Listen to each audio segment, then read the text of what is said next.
everyone, welcome back. My name's Diana. This is my channel Bookish Di, and today I am reviewing the newest Becky Chambers novella, Psalm for the Wild Built. This was published by Tor.com earlier this year, and it centers on a tea monk named Sibling Dex, who, dissatisfied with their life and wanting to try and discover a new purpose, goes into the wilds and along the way encounters a wild-built robot named Mosscap. So I adored this novella. This was absolutely lovely. So this novella is set on this moon called Panga, where eons in the past, robots gained sentience. And as a result of that, humans and robots created a promise where humans let robots go and said that any future communication would happen on the robots' terms. And so then the humans divided up the land 50-50, 50 for wilderness, 50 for humans. And sorry, my cat is probably up to no good. Anyway, they divided up the land and they restructured how they lived to live in harmony. So this is a solar punk novella. And one of the components of their society is the concept of tea monks. And so there are 6 gods in this world. There are 3 parent gods and then 3 child gods. And so Dex is a monk of one of the child gods, Alalay. And the novella starts with them feeling general dissatisfaction. They are a garden monk and they want to hear a cricket song. So they upend their life and go and become a tea monk. And there's a learning curve, but they become a very good tea monk, but they're still dissatisfied.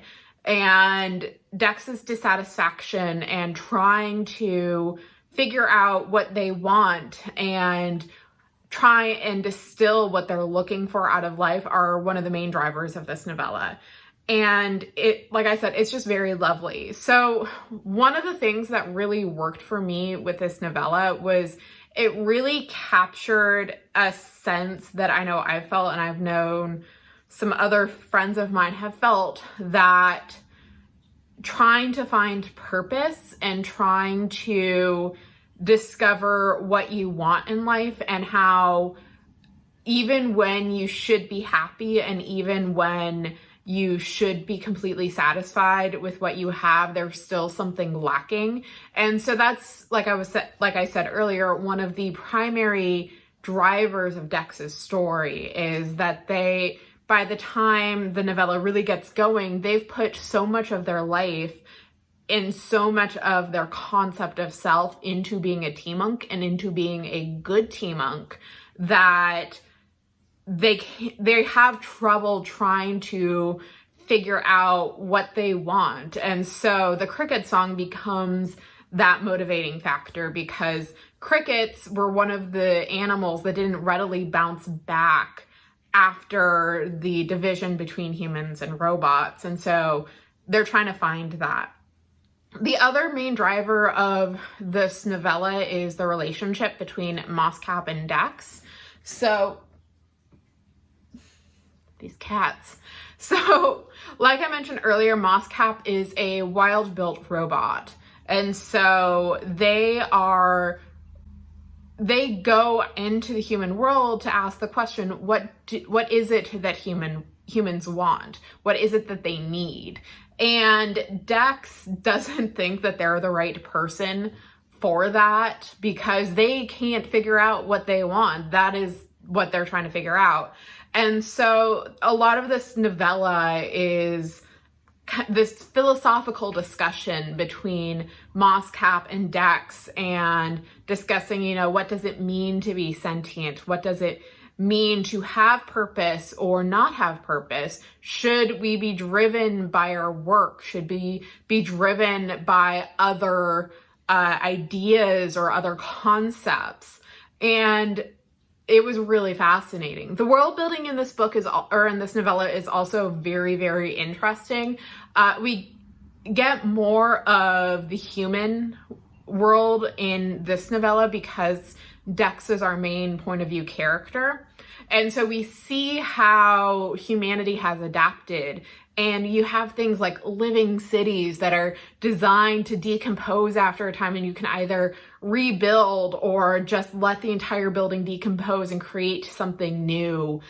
You have the tea monks and the different monasteries and the different domains of each god. And we get some sense of what the robot culture is like with Moscap.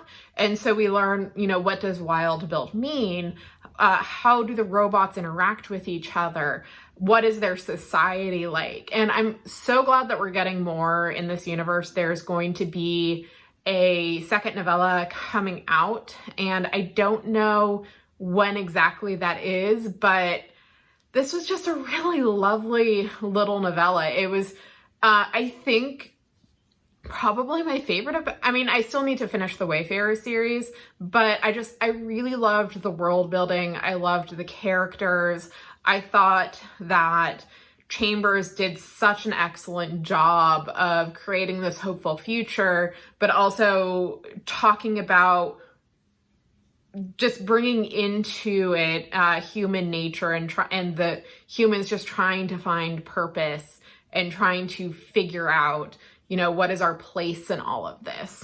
I don't normally annotate books, but I did actually put in tabs on this one just because there were several sections that for me just really stood out, including at one point where after Dex makes their decision to kind of step aside from being a tea monk and go into the wilderness to try and find crickets, where they think about the exhilaration of just stepping off the path that they had been on, and no one knows where they are, they have no obligations, and that sense, there was just a lot with Dex that really spoke to me about all of that. And the novella never says how old Dex is, but it very much felt to me like a quarter life crisis that they're going through, where they're fairly young and they think that they had things figured out, but they haven't. And yeah, I loved this. This, I think, is a 4.5 read from me. I would highly recommend it, especially if you're looking for something short and hopeful. I cannot wait until the sequel comes out. And I love Becky Chambers' writing so much. And I'm so glad that I took the time to read this so soon after it came out instead of putting it off.